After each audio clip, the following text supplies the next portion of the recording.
রাসূল সাল্লাল্লাহু আলাইহি সাল্লাম জামাত ভেঙেছিলেন, শিরকের জামাত ভেঙেছিলেন, কিন্তু তাওহীদের জামাত তিনি কায়েম করেছিলেন। জান্নাতের বিলাসিতা, জান্নাতের সুখ শান্তি স্বাচ্ছন্দ্য দেখে জিবরিল আমিন এসে আল্লাহর কাছে বলছেন, আল্লাহ তোমার ওই জান্নাতের খবর যে শুনবে সেই জান্নাতের মধ্যে যাবে। জান্নাত এমন একটা জায়গা যেখানে সব কিছুর ব্যবস্থা আছে। তোমার সম্মানের কসম করে বলছি, তুমি জাহান্নামকে এত কঠিন করে করেছো, এত মর্মান্তিক আযাবের ব্যবস্থা তুমি জাহান্নামে করেছো, এই জাহান্নামের বিবরণ যে শুনবে সেই জাহান্নাম থেকে বিরত থাকবে। মানে মন মতো চলা, স্বাধীন মতো চলা, আল্লাহর বিধান না মানা। হে জনগণ, তোমরা বলো আল্লাহ ছাড়া কোনো ইলাহ নেই, এই স্বীকৃতি তোমরা দাও। আহলে হাদিস আন্দোলন বাংলাদেশ, আসুন পবিত্র কুরআন ও সহিহ হাদিসের আলোকে জীবন গড়ি। ইন্নাল হামদুলিল্লাহি ওয়াহদা ওয়াসসালাতু ওয়াসসালামু আলা মান লা নাবিয়্যা বা'দা। আম্মা বা'দু ফাআউযু বিল্লাহি মিনাশ শাইতানির রাজীম। ইন্নাল লাযীনা ক্বালু রাব্বুনাল্লাহু থুম্মা ইসতাকামু তাতানাজ্জালু আলাইহিমুল মালায়েকা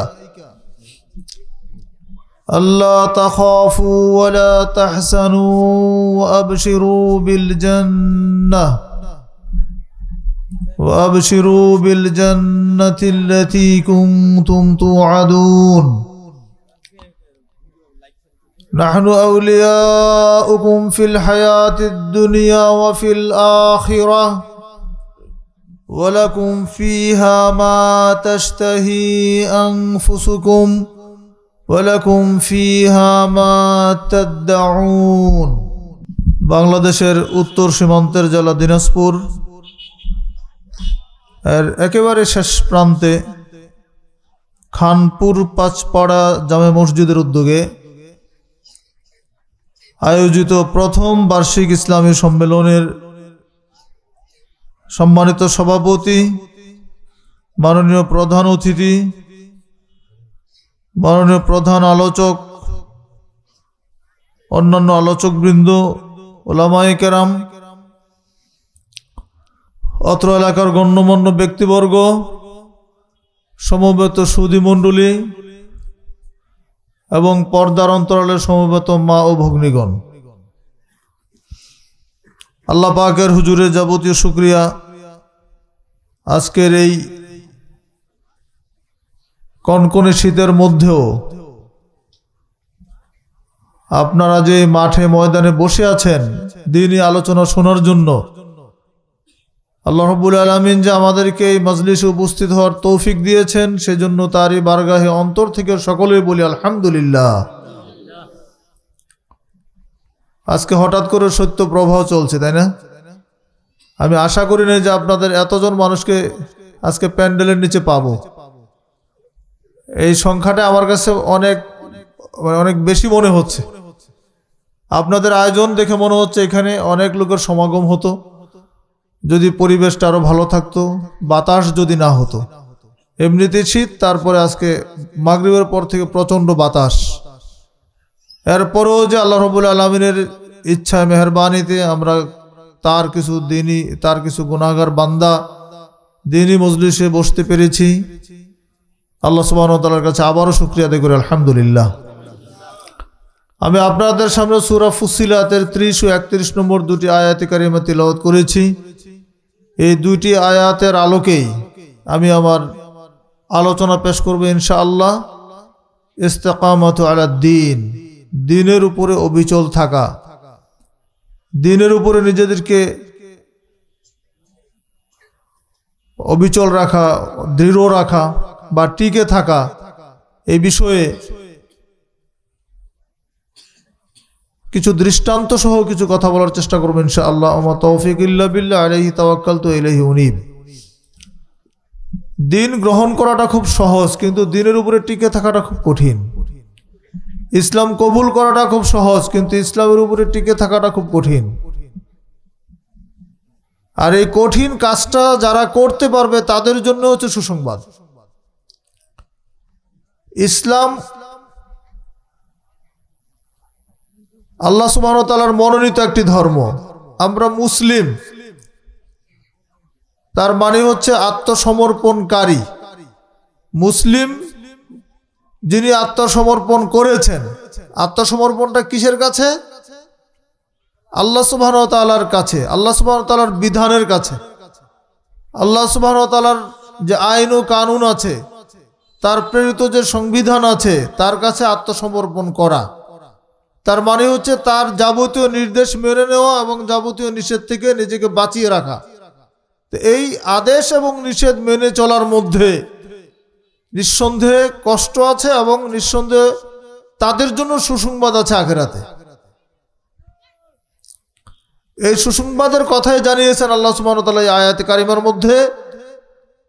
আল্লাহ সুবহানাহু ওয়া তাআলা বলছেন, আউযু বিল্লাহি মিনাশ শাইতানির রাজীম, ইন্নাল্লাযীনা ক্বালু রাব্বুনাল্লাহ, নিশ্চয়ই যারা বলে আমাদের রব হচ্ছেন আল্লাহ, সুম্মাস্তাকামু, অতঃপর এই বলার উপরে নিজেদেরকে দৃঢ় রাখে, এই কথার উপরে নিজেরা ঠিক থাকে, তাদের জন্য তাতানাজ্জালু আলাইহিমুল মালাইকা, আসমান থেকে ফেরেশতা নাজিল হয়। যারা বলবে যে আমাদের রব হচ্ছেন আল্লাহ, অতঃপর এই কথার উপরে টিকে থাকবে, তাদের জন্য আসমান থেকে ফেরেশতা অবতরণ করেন এবং বলেন, আল্লাহ তাখাফু ওয়ালা তাহজানু, তোমরা ভয় পেও না, তোমরা চিন্তিত হইও না। ওয়াবশিরু বিল জান্নাতিল্লাতী কুনতুম তুআদুন, তোমরা সুসংবাদ গ্রহণ করো এমন জান্নাতের, যে জান্নাতের প্রতিশ্রুতি করা দেওয়া হয়েছে, যে জান্নাতের ওয়াদা আল্লাহ করেছেন, সেই জান্নাতের তোমরা সুসংবাদ গ্রহণ করো। নাহনু আউলিয়াউকুম ফিল হায়াতিদ দুনিয়া ওয়া ফিল আখিরাহ, এরপরে আল্লাহ বলছেন আমরাই হচ্ছি অভিভাবক, ফিদ দুনিয়া ওয়াল আখিরাহ, দুনিয়া এবং আখিরাতে তোমাদের অভিভাবক হচ্ছি আমরা। আল্লাহ বলছেন আমি, আমরা।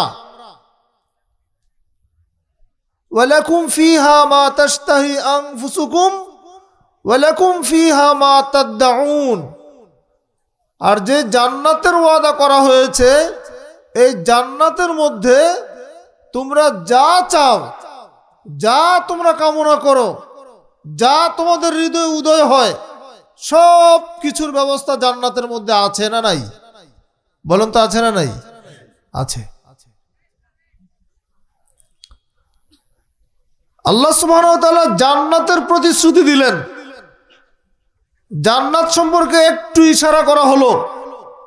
জান্নাত এমন একটা জায়গা যেখানে সব কিছুর ব্যবস্থা আছে। জান্নাত এমন একটি স্থান যেখানে অভাব বলতে কিছু নেই, যেখানে মানে চাহিদা পূরণ হবে না এমন কিছু নেই, মনের বাসনা অপূর্ণ থাকবে এইরকম কোনো ব্যবস্থা জান্নাতে নেই। তাহলে তো এটা জান্নাতই হয় না। জান্নাত মানে সব কিছুর ব্যবস্থা, জান্নাত মানে চূড়ান্ত বিলাসিতা সেখানে আল্লাহ দিয়ে দিয়েছেন। হযরত জিবরিল আমিনকে জান্নাত তৈরি করার পরে বললেন, জিবরাইল ইযহাব ফানজুর ইলাইহা, তুমি যাও তো জান্নাত দেখে এসো তো, জান্নাতটা আমি কেমন করে বানিয়েছি। জান্নাত তৈরি করার পরে আল্লাহ সুবহানাহু ওয়া তাআলা জিবরিল আমিনকে বললেন, জান্নাতটা দেখতে যাও, কিভাবে জান্নাতটা আমি তৈরি করেছি। তো জিবরিল আমিন গেলেন, জান্নাত দেখলেন। জান্নাতের বিলাসিতা, জান্নাতের সুখ শান্তি স্বাচ্ছন্দ্য দেখে জিবরিল আমিন এসে আল্লাহর কাছে বলছেন, আল্লাহ তোমার ওই জান্নাতের খবর যে শুনবে সেই জান্নাতের মধ্যে যাবে। সুবহানাল্লাহ। জান্নাতের বিবরণ শুনলে জান্নাত থেকে কেউ মাহরুম হবে না, প্রত্যেকে জান্নাতের মধ্যে ঢুকবে। সুম্মা হাফফাহা বিল মাকারিহ, এরপরে জান্নাতটাকে তিনি দুঃখ দুর্দশা বিপদ মুসিবত দিয়ে ঢেকে দিলেন। জান্নাতটাকে চারদিক দিয়ে বিপদ মুসিবত দিয়ে কষ্ট দিয়ে জান্নাতটাকে কি করা হলো? ঘিরে দেওয়া হলো। এবার জিবরাইলকে বলছেন, ইয়া জিবরাইল, হে জিবরাইল, ইযহাব ফানজুর ইলাইহা, তুমি আবার যাও জান্নাত দেখতে যাও। একবার দেখে এসেছো, এবার দ্বিতীয়বারের মতো তুমি জান্নাত পরিদর্শন করতে যাও। ফাযাহাবা ফানাযারা ইলাইহা সুম্মা জা, জিবরিল আমিন দ্বিতীয়বার জান্নাত দেখতে গেলেন, জান্নাত পরিদর্শন করলেন। করার পরে এবার আল্লাহর কাছে ফিরে এসে বলছেন, আয় রব্বি ওয়া বিইজ্জাতিকা, আয় আল্লাহ তোমার ইজ্জতের কসম করে বলছি, লাকাদ খাশিতু আল্লা ইয়াদখুল আহাদুন, আমার ভয় হয় তোমার কোনো বান্দাই মনে হয় জান্নাতের মধ্যে ঢুকতে পারবে না। কি বুঝলেন? জান্নাতের এত বিলাসিতা দেখে প্রথম খুশি হলেন, কিন্তু জান্নাতে যাওয়াটা যখন একটু কষ্ট হয়ে গেল, তখন তিনি এসে বললেন যে আল্লাহ আমার ভয় হচ্ছে, মনে হয় তোমার কোনো বান্দা এই জান্নাতের মধ্যে ঢুকতে পারবে না। ওয়ালাম্মা খালাকাল্লাহুন নার ফাকালা জিবরিল ইযহাব ফানজুর ইলাইহা, অতঃপর আল্লাহ রাব্বুল আলামিন জাহান্নাম সৃষ্টি করলেন। জাহান্নাম সৃষ্টি করার পরে জিবরিলকে বললেন তুমি জাহান্নাম পরিদর্শন করতে যাও। জিবরিল আমিন জাহান্নাম দেখতে গেলেন। জাহান্নামের কষ্ট দেখে, জাহান্নামের শাস্তি দেখে, জাহান্নামের বিপদ মুসিবত দেখে এসে আল্লাহর কাছে জিবরিল বললেন, হে আল্লাহ তোমার সম্মানের কসম করে বলছি, তুমি জাহান্নামকে এত কঠিন করে করেছো, এত মর্মান্তিক আযাবের ব্যবস্থা তুমি জাহান্নামে করেছো, এই জাহান্নামের বিবরণ যে শুনবে সেই জাহান্নাম থেকে বিরত থাকবে, তোমার কোনো বান্দাই জাহান্নামের মধ্যে ঢুকবে না। সুম্মা হাফফাহা বিশাহওয়াত, এরপরে আল্লাহ সুবহানাহু ওয়া তাআলা জাহান্নামটাকে কি করলেন? প্রবৃত্তি দিয়ে ঢেকে দিলেন। জাহান্নামকে প্রবৃত্তি দিয়ে ঘিরে দেওয়া হলো, খেল তামাশা দিয়ে ঢেকে দেওয়া হলো, আনন্দ ফুর্তি দিয়ে ঢেকে দেওয়া হলো, বিলাসিতা দিয়ে ঢেকে দেওয়া হলো। মন যা খুশি তাই করবেন, হালাল হারামের বাঁচ বিচারের কোনো প্রয়োজন নেই।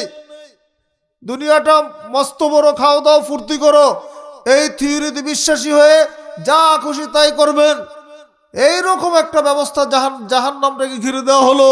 অর্থাৎ মন যা চায় প্রবৃত্তির দিয়ে ঢেকে দেওয়া হলো, মানে মন মতো চলা, স্বাধীন মতো চলা, আল্লাহর বিধান না মানা, এইরকম যখন একটা অবস্থা হলো, তখন জিবরিল আমিনকে আবার বললেন, জিবরাইল তুমি জাহান্নাম পরিদর্শন করতে যাও, আবার তুমি জাহান্নাম দেখে এসো।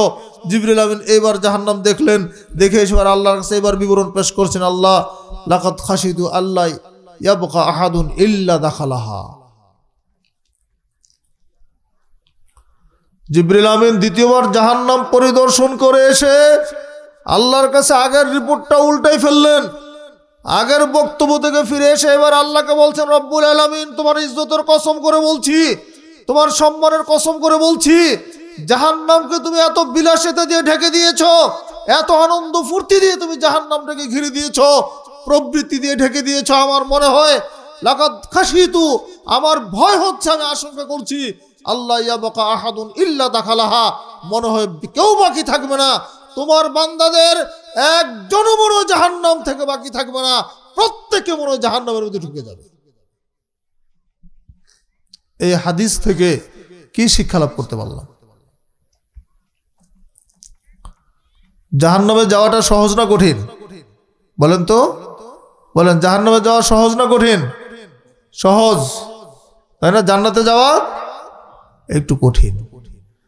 জান্নাতে যাবেন বলে কষ্ট করে এই ঠান্ডার মধ্যে বসে আছেন, জান্নাতে যেতে চান বলে আপনারা এখানে ল্যাব ছেড়ে দিয়ে, বিছানা ছেড়ে দিয়ে ময়দানে ক্ষেতের মধ্যে ঠান্ডায় বসে আছেন। এই শীতের মধ্যে জান্নাতের কিছু কথা শুনবেন, আখেরাতের কিছু কথা শুনবেন, নিজের মধ্যে দ্বীনি জাজবা তৈরি হবে, সে অনুযায়ী দ্বীনি আমল করবেন। উদ্দেশ্য কিন্তু একটাই, জান্নাত। জান্নাতে যাব বলে আমরা 5 ওয়াক্ত সালাত আদায় করি, জান্নাতে যাব বলে আমরা প্রচন্ড শীতের মধ্যে তাহাজ্জুদের সালাতের সময় উঠে ওযু করে, ঠান্ডা পানি দিয়ে ওযু করে সালাত আদায় করি। জান্নাতে যাব বলে আমরা ফজরের আজান শোনার সাথে সাথে যত আরামের বিছানা হোক না কেন সেইটা ত্যাগ করে ছেড়ে দিয়ে আমরা উঠে যাই, মুয়াজ্জিনের সেই আহ্বান শুনি, হাইয়া আলাস সালাহ হাইয়া আলাল ফালাহ, এসো সালাতের দিকে এসো, এসো কল্যাণের দিকে এসো। মুয়াজ্জিন যখন ডাকে, মুয়াজ্জিন যখন বলে আসসালাতু খায়রুম মিনান নাওম, ঘুমের চাইতে সালাত উত্তম, এই বাণী যখন আমার কানে পৌঁছে তখন আমার তাড়না উঠে যায়, আমি আর বিছানায় থাকতে পারি না, আমার মন বলে দ্রুত উঠতে হবে, এখনই আমাকে সালাতের জন্য প্রস্তুতি নিতে হবে, কারণ একটাই, আমি জান্নাতে যেতে চাই। কথা ঠিক না?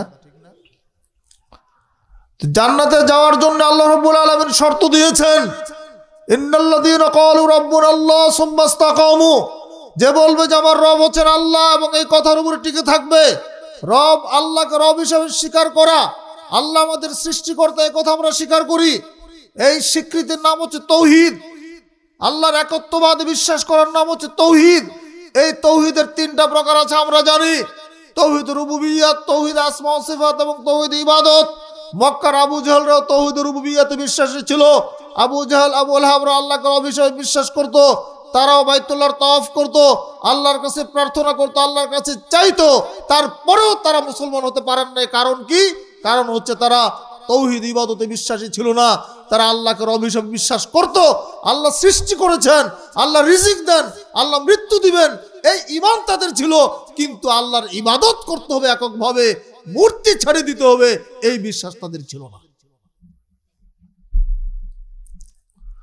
রাসূলুল্লাহ সাল্লাল্লাহু আলাইহি ওয়াসাল্লাম যখন তাওহীদের দাওয়াত দিলেন, রাসূল সাল্লাল্লাহু আলাইহি ওয়াসাল্লাম যখন একত্ববাদের কথা বললেন, মূর্তি পূজা ছাড়তে বললেন, শিরক পরিত্যাগ করে এক আল্লাহর ইবাদত করতে বললেন, যেই রাসূলকে তারা আল আমিন উপাধি দিয়েছিল, যেই রাসূলকে তারা বিশ্বাসী উপাধি দিয়েছিল, আরবের শ্রেষ্ঠ সন্তান রাসূলকে এত আদর জন্য এত সম্মান তারা করত, সেই রাসূল যখন তাদের সামনে এক আল্লাহর কথা বললেন, এক আল্লাহর ইবাদতের কথা বললেন, সেই রাসূলকে তখন তারা মিথ্যা অপবাদ দেওয়া শুরু করলো, তাকে বলতে শুরু করলো কাযযাব, মহা মিথ্যাবাদী। রাসূলুল্লাহ সাল্লাল্লাহু আলাইহি ওয়াসাল্লামের চাচা আবু লাহাব, যার সময় কোরআন মাজিদে একটি সূরা নাজিল হয়েছে, রাসূল সাল্লাল্লাহু আলাইহি ওয়াসাল্লাম মক্কার অধিবাসীদেরকে দাওয়াত দিচ্ছেন, ইয়া আইয়ুহান নাস কুলু লা ইলাহা ইল্লাল্লাহ তুফলিহুন, হে জনগণ তোমরা বলো আল্লাহ ছাড়া কোনো ইলাহ নেই, এই স্বীকৃতি তোমরা দাও, এই ঈমান তোমরা আল্লাহর প্রতি আনো, আল্লাহ ছাড়া কোনো সত্য মাবুদ নেই, তাহলে তোমরা সফলতা লাভ করতে পারবে। রাসূল সাল্লাল্লাহু আলাইহি ওয়াসাল্লাম এই দাওয়াত যখন ময়দানে উপস্থাপন করছেন, এই দাওয়াত নিয়ে যখন মানুষের কাছে যাচ্ছেন, এই দাওয়াত নিয়ে যখন বাজারে যাচ্ছেন, তার পিছনে পিছনে আবু লাহাবকে বলছে, ইয়া আইয়ুহান নাস লা তুতিউহু ইন্নাহু সাবিউন কাযযাব, হে জনগণ শুনে রাখো, তোমরা এই ছেলের কথা শুনবে না, এই ছেলের কথা তোমরা শুনবে না, এই ছেলে হচ্ছে মহা মিথ্যাবাদী, এ হচ্ছে ধর্মত্যাগী। বলে নাউজুবিল্লাহ। রাসূল সাল্লাল্লাহু আলাইহি ওয়াসাল্লাম ধর্মত্যাগী। রাসূল সাল্লাল্লাহু আলাইহি ওয়াসাল্লাম বলা হয়েছে কাদ ফাররাকতাল জামা, মুহাম্মদ তুমি জামাতটাকে ভেঙে দিয়েছো। বলেন রাসূলকে জামাত ভেঙে দিয়েছিলেন? রাসূল সাল্লাল্লাহু আলাইহি ওয়াসাল্লাম জামাত ভেঙেছিলেন, শিরকের জামাত ভেঙেছিলেন, কিন্তু তাওহীদের জামাত তিনি কায়েম করেছিলেন। শিরকের জামাত ভেঙেছিলেন, মুশরিকদের আকীদা বিশ্বাসকে ভেঙে খান খান করে দিয়েছিলেন, সেইখানে তিনি তাওহীদের জামাত কায়েম করেছিলেন। আজও যদি বাংলার জমিনে কেউ পবিত্র কোরআন ও সহিহ হাদিসের মর্মমূলে দাওয়াত দিয়ে সারা বাংলার মুসলমানদেরকে ঐক্যবদ্ধ করতে যায়, তাদের বিরুদ্ধে যত অপবাদই দেওয়া হোক না কেন জামাত ভাঙ্গার, তারা আসলে জামাত ভাঙ্গেন না, তারা জামাত গড়েন। কথা ঠিক না বেঠিক? হক হচ্ছে মূল। হকের পক্ষে যদি একজন মানুষও থাকে, এটাই হবে একটা জামাত। আব্দুল্লাহ মাসউদ রাদিয়াল্লাহু আনহু জিজ্ঞেস করা হয়েছিল জামাত কাকে বলে, তিনি জবাবে বলেছেন আল জামাতু মাওয়াফাকাল হক ওয়া ইন কুনতা ওয়াহদাক, জামাত হচ্ছে যেটা হক, যেটা সত্য, সেটা হচ্ছে জামাত। ওয়া ইন কুনতা ওয়াহদাক, যদি তুমি একাও হও। হকপন্থী একজন মানুষ একটা জামাত, বাতিলপন্থী লাখো জনতা কোনোদিন জামাত হয় না। বাতিল আকীদাপন্থী যারা, বাতিল তরিকাপন্থী যারা, তারা সংখ্যা যত বেশি হোক না কেন, এটাকে কোনোদিন জামাত বলা যাবে না। হকের পক্ষে যিনি থাকবেন একজন ব্যক্তি হলো, এটাই হয়ে যাবে কি একটা জামাত। ইব্রাহিম আলাইহিস সালাম একা ছিলেন, কিন্তু তাকে আল্লাহ কি বলেছেন? ইন্না ইব্রাহিমা উম্মাতান কানিতা। ইব্রাহিম আলাইহিস সালাম ছিলেন একটা উম্মত, একনিষ্ঠ একজন ব্যক্তি একটা উম্মত হতে পারেন হকের উপরে থাকার কারণে। বন্ধুরা আমার, বলছিলাম ইস্তেকামত করতে হবে, দ্বীনের উপর টিকে থাকতে হবে। যদি টিকে থাকা যায় তাহলে পুরস্কার হচ্ছে জান্নাত। রাসূল সাল্লাল্লাহু আলাইহি ওয়াসাল্লাম জান্নাত সম্পর্কে বলেছেন, ছোট্ট একটা হাদিস দিয়ে জান্নাতের মৌলিক বিষয়টা জানা যাবে। রাসূল সাল্লাল্লাহু আলাইহি ওয়াসাল্লাম বলেছেন, আল্লাহ সুবহানাহু ওয়া তাআলা বলেছেন জান্নাত কত সুখের জায়গা, জান্নাত কত আরামের জায়গা, জান্নাত কত বিলাসিতার জায়গা। আল্লাহ সুবহানাহু ওয়া তাআলা হাদিসে কুদসিতে বলে দিয়েছেন, আদাতুল ইবাদিয়াস সালিহিন মা লা আইনা রাআত ওয়ালা উযুনা সামিআত ওয়ালা খাতারা আলা কলবি বাশার। আল্লাহ বলছেন আমি আমার নেককার বান্দাদের জন্য, দিনদার বান্দাদের জন্য, পরহেজগার বান্দাদের জন্য জান্নাতের মধ্যে এমন নিয়ামত প্রস্তুত করে রেখেছি, এত বিলাসিতা প্রস্তুত করে রেখেছি, এত বালাখানা প্রস্তুত করে রেখেছি, মা লা আইনা রাআত, যেটা তার চোখ কোনোদিন দেখে নাই, ওয়ালা উযুনা সামিআত, যেটা তার কান কোনোদিন শুনে নাই, ওয়ালা খাতারা আলা কলবি বাশার, যেটা তার হৃদয় দিয়ে কোনোদিন কল্পনাও করতে পারে নাই। বলুন সুবহানাল্লাহ। জান্নাতের মধ্যে এত সুখ, এত বিষয় জান্নাতের মধ্যে আছে। রাসূল সাল্লাল্লাহু আলাইহি ওয়াসাল্লাম বলেছেন, আল্লাহ বলেছেন যে জান্নাতে যত সুখ শান্তি আছে এইটা আপনার হৃদয় দিয়ে কল্পনা করার ক্ষমতা নেই, কল্পনাই করতে পারবেন না। কল্পনার জগতের একটা সীমাবদ্ধতা আছে, কল্পনার জগতের সীমাবদ্ধতা আছে, কিন্তু জান্নাতের সুখের কোনো সীমাবদ্ধতা নেই, জান্নাতের বিলাসিতার কোনো সীমাবদ্ধতা নেই। রাসূল সাল্লাল্লাহু আলাইহি ওয়াসাল্লাম বলেছেন জান্নাতের একটা গাছ, গাছের ছায়া অতিক্রম করার জন্য একটা দ্রুতগামী উটের উপরে চড়ে আরোহী চলতে থাকবে, 100 বছর চলবে, জান্নাতের গাছের ছায়াটা অতিক্রম করতে পারবে না। বলেন সুবহানাল্লাহ। জান্নাত এত বিশাল জান্নাত আল্লাহ সুবহানাহু ওয়া তাআলা আমাদেরকে দিয়েছেন। বন্ধুরা আমার, সেই জান্নাতে যেতে আমরা সবাই চাই। সেই জান্নাতে যাওয়ার জন্য যে শর্ত দেওয়া হয়েছে, আমার আলোচ্য বিষয় জান্নাত নয়, জন্য সেদিকে গেলাম না। শর্তটা হচ্ছে সুম্মাল্লাযীনা ইন্নাল্লাযীনা ক্বালু রাব্বুনা আল্লাহ সুম্মা ইসতাকামু, যারা ইস্তেকামাত করতে পারে, আল্লাহর ঈমানের উপরে যারা নিজেদেরকে ধরে রাখতে পারবে, তারা জান্নাতে যাবে। ঈমান মানে কি? ঈমান অর্থ কি শুধু আল্লাহকে বিশ্বাস করা? ঈমানটাই আমরা বুঝতে পারি নাই, যার ফলে আমাদের আমলে ঘাটতি। ঈমানের সঙ্গে হচ্ছে আল ঈমান ওয়া তাসদীক বিল জিনান ওয়াল ইকরার বিল লিসান ওয়াল আমাল বিল আরকান। অন্তর দিয়ে বিশ্বাস করা, মুখ দিয়ে স্বীকার করা, কর্মে বাস্তবায়ন করা, 3টা কাজ হচ্ছে ঈমানের। অন্তরের বিশ্বাস, মুখের স্বীকৃতি, কর্মে বাস্তবায়ন, এই 3টার সমন্বিত রূপ হচ্ছে ঈমান। আপনি যদি শুধু একটা মানেন আর একটা না মানেন, অন্তর দিয়ে আল্লাহকে বিশ্বাস করলেন, মুখেও স্বীকার করলেন, কিন্তু আমল করলেন না, আমলহীন ঈমানের কোনো দাম আছে? একটা ফল গাছ যদি ফল না দেয়, ওই গাছটার কোনো দাম আছে? ওটা তো রাখবেন না, ওটা কেটে ফেলবেন। আম গাছ লাগাইছেন খুব শখ করে, ফজলি আম গাছ, কিন্তু ফলই হয় না, ওই গাছ রেখে লাভ আছে? তো আমলহীন ঈমানের কোনো দাম আল্লাহর কাছে নেই। আবার ঈমানহীন আমলের কোনো দাম নেই। ঈমান না এনে কেউ যদি আমল করে, এই আমল কবুল হবে? ঈমান আনে না কিন্তু সালাত পড়লে হবে? হবে না। তাহলে ঈমানের সাথে আমলের এই সম্পর্কটা, বন্ধনটা থাকতে হবে। ইস্তেকামত করতে হবে ঈমানের উপরে, ঈমানের যে দাবি সেটা পালন করতে হবে। সহিহ মুসলিমের 38 নম্বর হাদিস, সুফিয়ান ইবনে আব্দুল্লাহ সাকাফি রাদিয়াল্লাহু আনহু বলছেন, তিনি বলেন আমি রাসূল সাল্লাল্লাহু আলাইহি ওয়াসাল্লামকে জিজ্ঞেস করলাম, প্রশ্ন করলাম, কুল্লি ফিল ইসলামে কাউলান, হে আল্লাহর নবী আপনি আমাকে ইসলাম সম্পর্কে এমন কথা বলুন, লা আসআলু আন আহাদাম বাদাকা ওয়া ফি রাওয়ায়াতিন গায়রাকা, যে বিষয়ে আমি আর কাউকে জিজ্ঞেস করব না। ইসলাম সম্পর্কে আমাকে এমন প্রশ্ন করুন যে বিষয়ে আমি আর কাউকে জিজ্ঞেস করব না। তখন রাসূল বললেন, কুল আমানতু বিল্লাহি সুম্মা ইসতাকিম। রাসূল সাল্লাল্লাহু আলাইহি ওয়াসাল্লাম বললেন, তুমি বলো যে আমি আল্লাহর প্রতি ঈমান আনলাম, অতঃপর এই কথার উপরে ইস্তেকামত করো, এই কথার উপরে দৃঢ় থাকো। আয়াতের সাথে মিলে গেল না? সুফিয়ান ইবনে আব্দুল্লাহ বললেন, এমন একটা বিষয় ইসলাম সম্পর্কে বলেন যে বিষয়ে আমি কাউকে কোনো জিজ্ঞেসই করব না। তখন রাসূল সাল্লাল্লাহু আলাইহি ওয়াসাল্লাম এই কথাটাই বললেন, তুমি বলো যে আমানতু বিল্লাহ, আল্লাহ আমি তোমার প্রতি ঈমান আনলাম, সুম্মা ইসতাকিম, এই কথার উপর তুমি টিকে থাকো, বাস, আর কিচ্ছু দরকার নাই। এইটুকু করতে বললে তোমার জন্য জান্নাত। একের রাবি থেকে আর একটা হাদিস আসছে, ওই হাদিসও তিনি রাসূলকে প্রশ্ন করলেন যে আল্লাহ রাসূল, তিনি বলছেন হাদ্দাসানি বিআমরিন আ'তাসিমু বিহি। এখানে রাওয়াতটা একটু ভিন্ন। তিনি বলছেন, হে আল্লাহর রাসূল সাল্লাল্লাহু আলাইহি ওয়াসাল্লাম আমাকে এমন কিছু বিষয়ে বলুন, হাদ্দাসানি বিআমরিন আ'তাসিমু বিহি, যেটাকে আমি খুব শক্ত করে ধারণ করব। হে আল্লাহর রাসূল আমাকে এমন কিছু বিষয় বলুন যেটা আমি নিজে খুব শক্ত করে ধারণ করব, ধরে রাখবো। তখন রাসূল বললেন, কুল আমার রাব্বি আল্লাহু সুম্মা ইসতাকিম, তুমি বলো যে আমার রব হচ্ছেন আল্লাহ এবং এই কথার উপর তুমি ঠিক থাকো। এরপরে তিনি আবার বললেন, আমি আবার জিজ্ঞেস করলাম, হে আল্লাহ রাসূল সাল্লাল্লাহু আলাইহি ওয়াসাল্লাম, মা আকবারু মা তাখাফু আলাইয়া, আপনি আমার জন্য সবচেয়ে কঠিন সবচেয়ে ভীতিকর বিষয় কোন বস্তুটাকে মনে করেন? রাসূল সাল্লাল্লাহু আলাইহি ওয়াসাল্লামকে জিজ্ঞেস করছেন সুফিয়ান ইবনে আব্দুল্লাহ, বলছেন যে আল্লাহর রাসূল, আমার জন্য আপনি কোন বিষয়টাকে, কোন অঙ্গটাকে, কোন বস্তুটাকে ভয়ঙ্কর মনে করেন, ক্ষতিকর মনে করেন?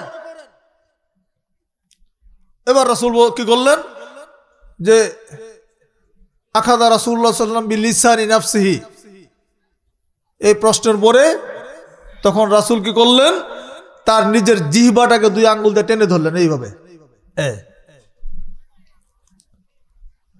দুই হাত দিয়ে নিজের জিহ্বাটাকে টেনে ধরে বলছেন, ক্বাল হাযা, এইটা হচ্ছে সবচেয়ে ক্ষতিকর। কি বুঝলেন? জিহ্বাটা হচ্ছে সবচেয়ে ক্ষতিকর।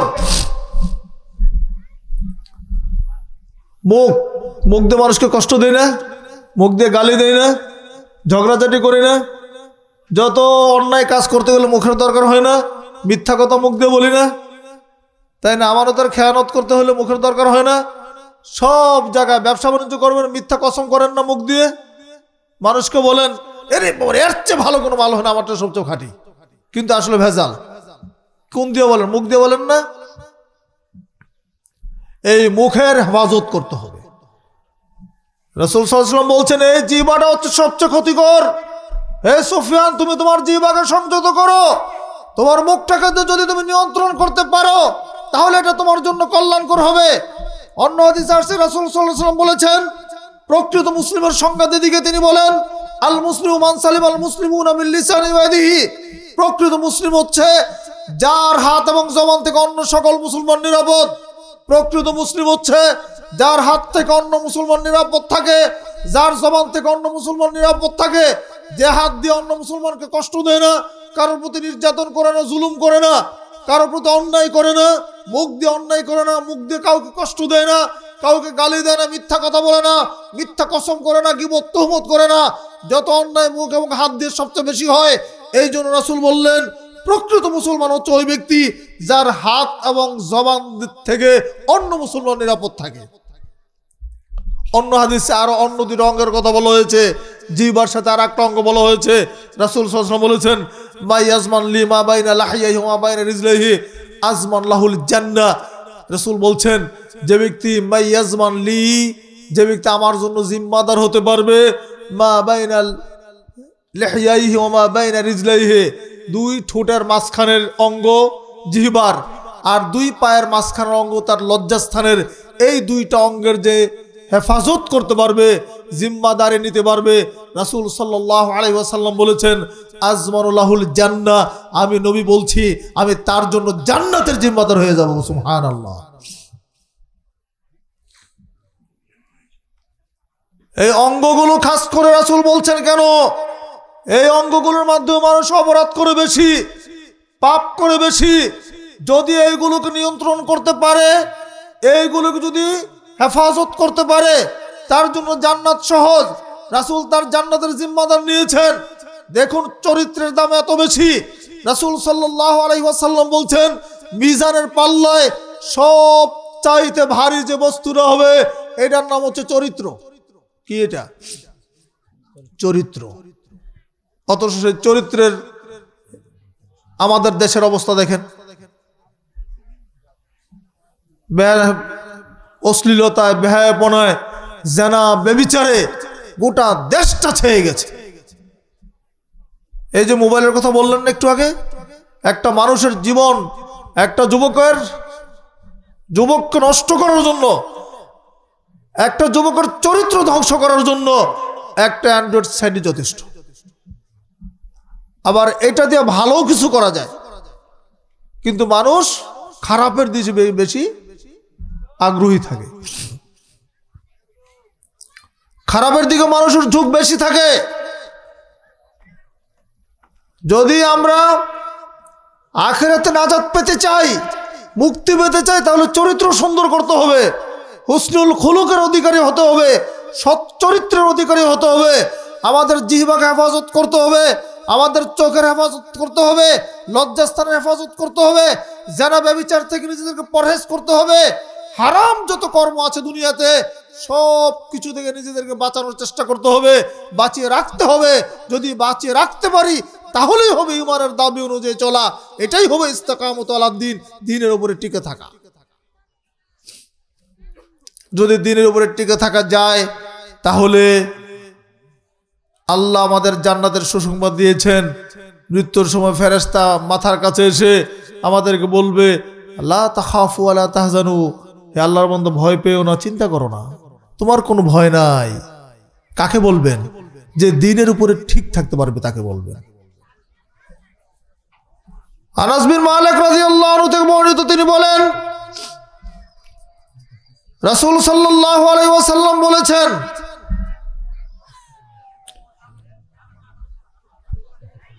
মান আহাব্বা লিকা আল্লাহ আহাব্বাল্লাহু লিকাহু, যে ব্যক্তি আল্লাহকে ভালোবাসেন আল্লাহ তাকে ভালোবাসে। যে ব্যক্তি আল্লাহর সাক্ষাৎকে ভালোবাসে, মান আহাব্বা লিকা আল্লাহ, যে ব্যক্তি আল্লাহর সাথে দিদার হওয়াকে পছন্দ করে, আল্লাহ ওই বান্দার সাথে দিদার হোক সাক্ষাৎ হোক এটা পছন্দ করে। ওমান কারিয়া লিকা আল্লাহ কারিয়াল্লাহু লিকাহু, আর যে ব্যক্তি আল্লাহর সাথে সাক্ষাৎ হওয়াটাকে অপছন্দ করে, আল্লাহ তার সাথে সাক্ষাৎ হোক, আল্লাহ নিজেও সেটা চান না। তাই বলছেন, হে আল্লাহ রাসূল, কুলনা, আমরা বললাম, কুল্লুনা নাকরাহুল মাউত, হে আল্লাহর নবী আপনি বলছেন আল্লাহর সাথে সাক্ষাতের কথা, আমরা তো মৃত্যুটাকে অপছন্দ করি, মরতেই তো আমরা চাই না, আল্লাহর সাথে সাক্ষাৎ তো পরের কথা। এবার রাসূল বলছেন, লাইসা যাকা কারাহিয়াতুল মাউত, হে সাহাবী শুনো, মৃত্যুকে অপছন্দ বিষয়টা এটা নয়। যখন মৃত্যু এসে যায়, মৃত্যুর সময় যখন উপস্থিত হয়, তখন ফেরেশতা তার কাছে জাহু বিমা হুয়া সায়রু ইলাইহি, ফেরেশতা তার কাছে আসে, বিমা হুয়া সায়রু ইলাইহি মিনাল খাইর, তার যে কল্যাণ।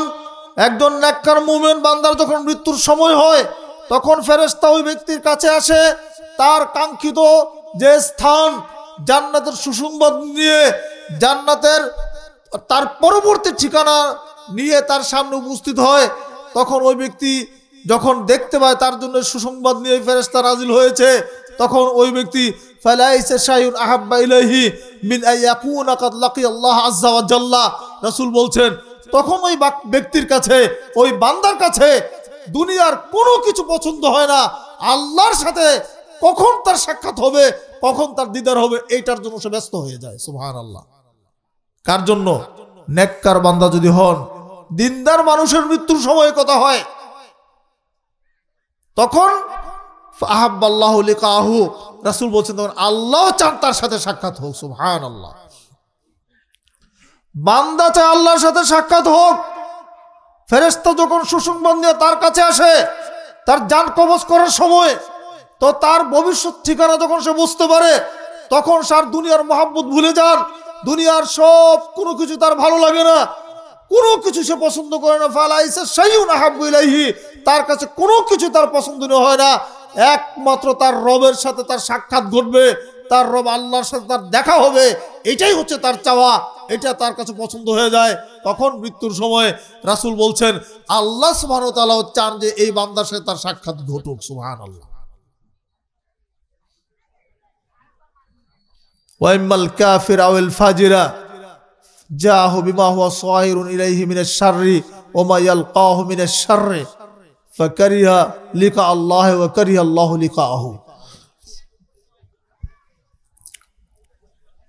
যদি ব্যক্তিটা গুনাহগার হয়, পাপিষ্ট ব্যক্তি যদি হয়, রাসূল সাল্লাল্লাহু আলাইহি ওয়াসাল্লাম বলেছেন ওই গুনাহগার ব্যক্তির কাছে ফেরেশতা আসবে, তার জান কবজ করার জন্য যখন তার সামনে উপস্থিত হয়, তখন তার জন্য যে মন্দ পরিণতি আছে, তার যে মন্দ ঠিকানা আছে, তার মৃত্যুর পরের পরিস্থিতির আগাম সংবাদ নিয়ে যখন তার সামনে উপস্থিত হয়, রাসূল বলছেন তখন সে আল্লাহর কাছে আল্লাহর সাক্ষাৎকে এটা পছন্দ করে না, তার মৃত্যুকে এটা পছন্দ করে না, সে মৃত্যু থেকে পালানোর চেষ্টা করে। রাসূল বলছেন তখন আল্লাহ সুবহানাহু ওয়া তাআলার কাছেও তার সাক্ষাৎ পছন্দনীয় হয় না, আল্লাহ নিজেও চান না যে তার সাথে সাক্ষাৎ ঘটুক।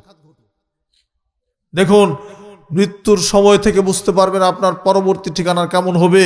মৃত্যুর সময় আপনি ইঙ্গিত পেয়ে যাবেন ফেরেশতা যখন সুসংবাদ নিয়ে আসবে। এই সুসংবাদ কার জন্য? যিনি দ্বীনের উপর অবিচল থাকতে পারবেন। আর একটা হাদিস রাসূল সাল্লাল্লাহু আলাইহি ওয়াসাল্লাম বলছেন, মৃত্যুর আরেকটা দৃশ্য শুনেন, নেককার মৃত্যুর দৃশ্য কিরকম হবে। আবু হুরায়রা রাদিয়াল্লাহু আনহু থেকে বর্ণিত, তিনি বলেন রাসূল সাল্লাল্লাহু আলাইহি ওয়াসাল্লাম বলেছেন, আল মাইয়িতু তাহদুরুল মালায়েকা ফাইজা কানা রাজুলু সালিহান ক্বালু উখরুজি আইয়াতুন নাফসুত তাইয়্যিবা কানাত ফিল জাসাদিত তাইয়্যিব। মৃত্যুর সময় যখন হয়ে যাবে, ব্যক্তি যদি নেককার হন, পরেজগার হন, দিনদার পরেজগার জান্নাতি বান্দা যদি হন, ওই জান্নাতি বান্দার জান কবজ করার সময় ফেরেশতারা বলবে, উখরুজি আইয়াতুন নাফসুত তাইয়্যিবা, বেরিয়ে এসো হে পবিত্র আত্মা, কানাত ফিল জাসাদিত তাইয়্যিব, তুমি ছিলে একটা পবিত্র দেহের মধ্যে। সুবহানাল্লাহ বলেন। জান্নাতি বান্দার জান কবজ করার সময় এসে ফেরেশতা কত সুন্দর করে মোলায়েম কণ্ঠে ডাকবে, উখরুজি আইয়াতুন নাফসুত তাইয়্যিবা কানাত ফিল জাসাদিত তাইয়্যিব, বলবে যে তুমি বেরিয়ে এসো হে পবিত্র আত্মা, তুমি ছিলে একটা পবিত্র দেহের মধ্যে। উখরুজি হামিদাতান, তুমি বের হয়ে আসো প্রশংসার সাথে। ওয়াবশিরি বিরাউহি ওয়া রাইহান ওয়া রাব্বিন গায়রি গাজবান, তুমি সুসংবাদ গ্রহণ করো জান্নাতের, সুসংবাদ গ্রহণ করো সুগন্ধির, এবং ওই রবের সুসংবাদ গ্রহণ করো যিনি ক্রুদ্ধ নন, যিনি রাগান্বিত নন। জান্নাতি ব্যক্তির জান কবজ করার সময় ফেরেশতা তার শিয়রিকে এইভাবে ডাকতে থাকবে, হে পবিত্র আত্মা, তুমি বের হয়ে আসো, প্রশংসার সাথে বের হয়ে আসো, তুমি একটা পবিত্র দেহের মধ্যে ছিলে, তুমি সুসংবাদ গ্রহণ করো জান্নাতের, তুমি সুসংবাদ গ্রহণ করো ওই প্রতিপালকের, ওই রবের যিনি রাগান্বিত নন, তুমি যিনি ক্রুদ্ধ নন তোমার প্রতি, যিনি সহনশীল, দয়াশীল, দয়ালু। ফামা ইউজা, এরপরে ফামা ইয়াজালু ইউকালু হাত্তা তাখরুজা, বলতেই থাকবে যতক্ষণ পর্যন্ত জানটা বের না হবে, ততক্ষণ পর্যন্ত এইভাবে তাকে ডাকতেই থাকবে। সুম্মা ইউরাদু ইলাস সামাই, এইবার জানটা যখন বের হয়ে যাবে, এই জানটা নিয়ে ফেরেশতা ওই রূহটা নিয়ে চলে যাবে আসমানের কাছে। ফায়ুফতা, আসমানের কাছে যাওয়ার পর দরজা খুলে দেওয়া হবে। দারোয়ান, আসমানের দ্বাররক্ষী, আসমানের প্রহরী, গেইটে যিনি থাকবেন দায়িত্বশীল ফেরেশতা, তিনি দরজা খুলে দিবেন। জিজ্ঞেস করা হলো, মান হাদা, কে এই ব্যক্তিকে? জবাব দেওয়া হবে, ফুলান, এটা হচ্ছে অমুক ব্যক্তি, অমুকের ঘরের অমুক সন্তানের, তার নাম হচ্ছে এই। ফায়ুফতা, খুলে দেওয়া হবে।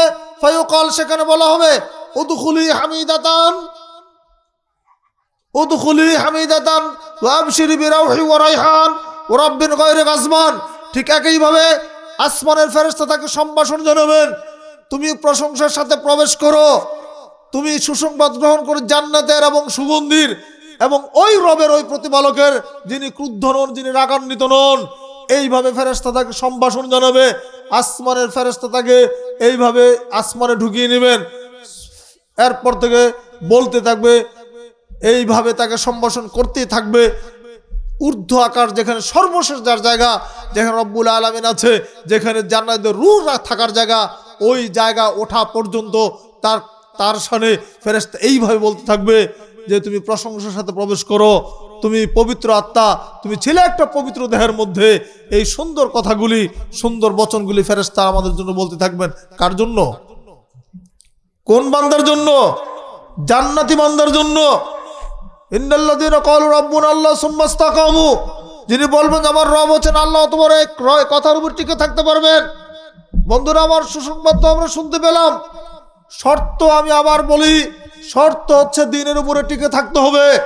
ধর্মের ব্যাপারে কোনো আপোষ করা যাবে না, শরীয়তের কোনো বিধানের ব্যাপারে আপোষ করা যাবে না। আল্লাহ কর্তৃক নির্ধারিত হালাল হারাম বিচার করে চলতে হবে, হারাম ছেড়ে দিতে হবে, হালাল গ্রহণ করতে হবে, জীবন চলে যাবে। একটা সুন্নাতের জন্য কিন্তু মুমিন সুন্নাত ছাড়বে না। রাসূল সাল্লাল্লাহু আলাইহি ওয়াসাল্লাম বলছেন, ইন্না মিন ওয়ারাইকুম জামানা সাবরিন লিল মুতামাসসিক ফিহি আজরু 50 শাহীদাম মিনকুম।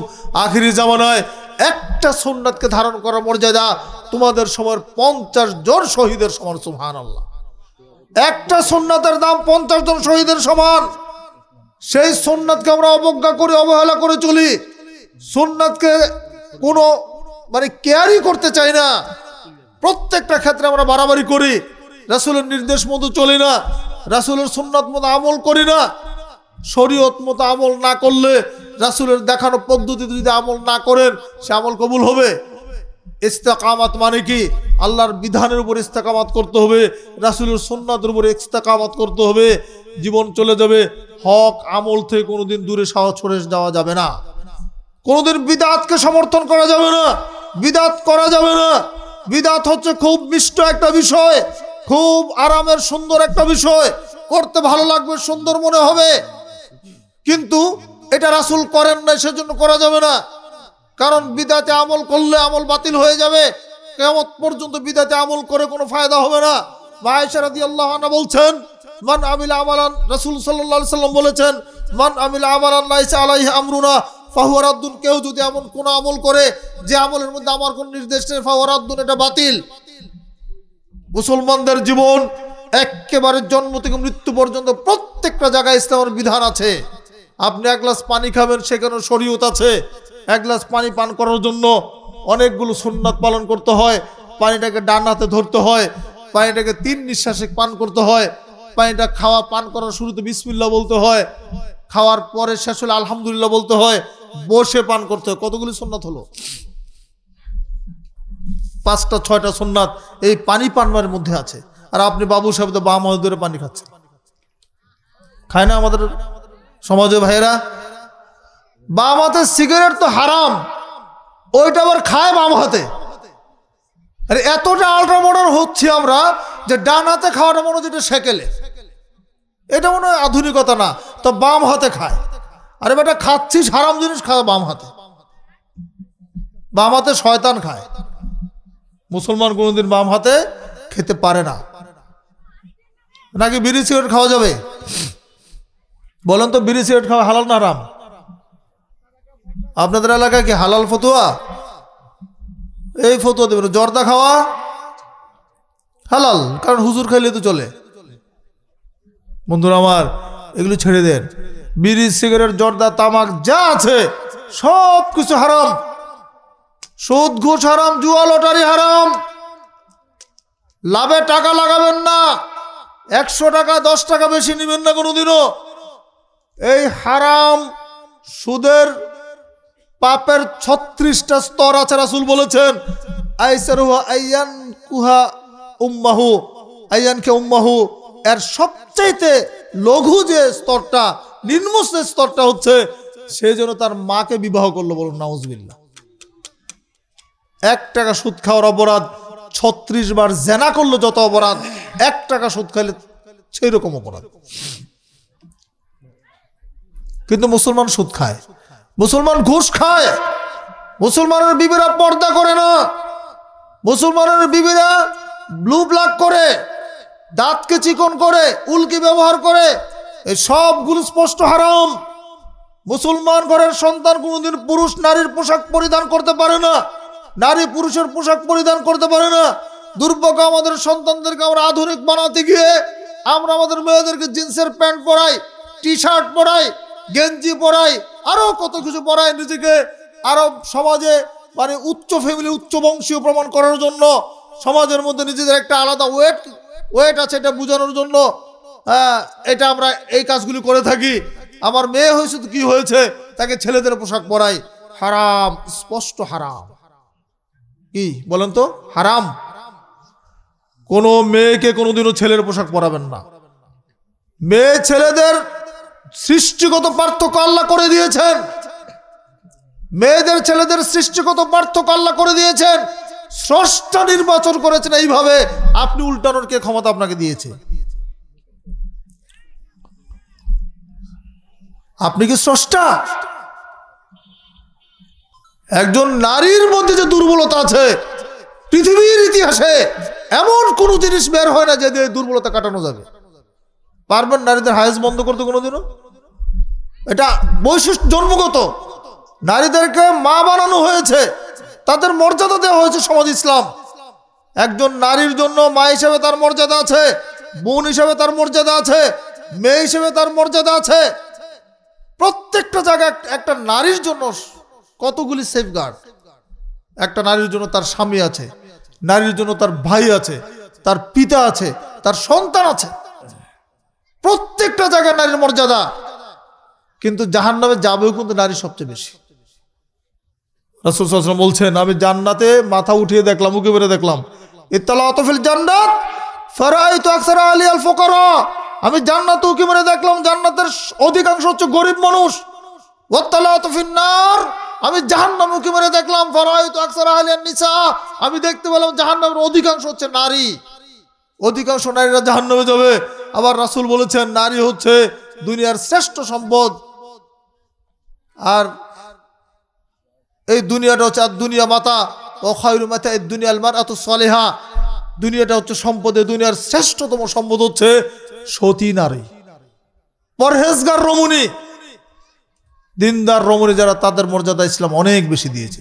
সম্মানিত দিনী ভাইরা, আর আলোচনা দীর্ঘায়িত করছি না, অনেক রাত হয়েছে। আমাদের আজকের প্রধান আলোচক ইতিমধ্যে মঞ্চে এসে উপস্থিত হয়েছেন।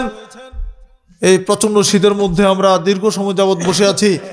আমরা আমাদের আলোচনা থেকে এটা বোঝানোর চেষ্টা করেছি যে ঈমানের সাথে আমল কি, ঈমানের সাথে কি আমল। ঈমান যেমন মজবুত, আমল মজবুত হতে হবে। জান্নাতে যাওয়ার জন্য আমল ছাড়া কোনো উপায় নেই।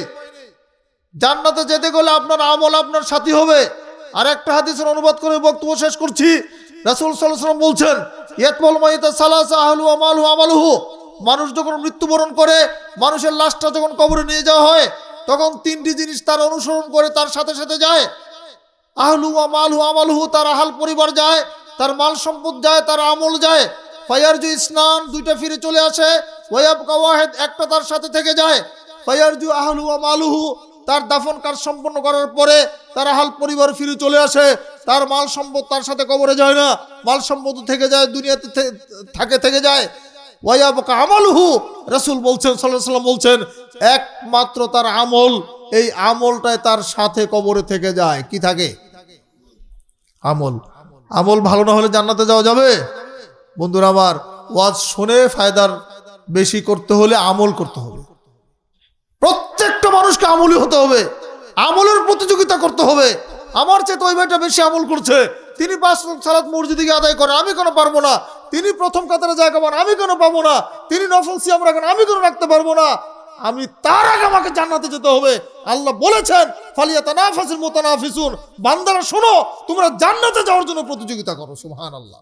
কাজেই আমলের প্রতিযোগিতা করেন, জান্নাতের প্রতিযোগিতা করেন, দুনিয়া অর্জন করার প্রতিযোগিতা ছেড়ে দেন। দুনিয়ার সব কিছু দুনিয়াতে থেকে যাবে। হালিকুন ওয়া তারিকুন ফিন নাস, রাসূল বলছেন, এগুলি সব ধ্বংস হয়ে যাবে, আর সব কিছু তুমি তোমার আহাল পরিবারের জন্য ছেড়ে যাবে। তোমার সাথে কিচ্ছু যাবে না, শুধু তোমার আমল তোমার সাথে যাবে।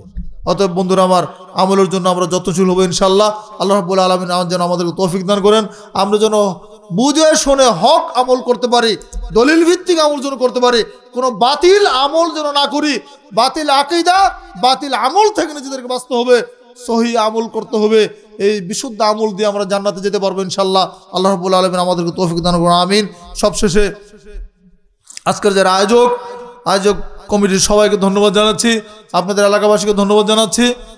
আল্লাহ পাক যেন আপনাদেরকে এই আজকের আয়োজনের বিনিময়ে পূর্ণ জাযা দান করেন, এবং আমরা দোয়া চাচ্ছি, আমাদের জন্য দোয়া করবেন। আল্লাহ যেন আমাদেরকে তার দ্বীনের উপরে আমল করতে পারি, দ্বীনের উপরে টিকে থাকতে পারি।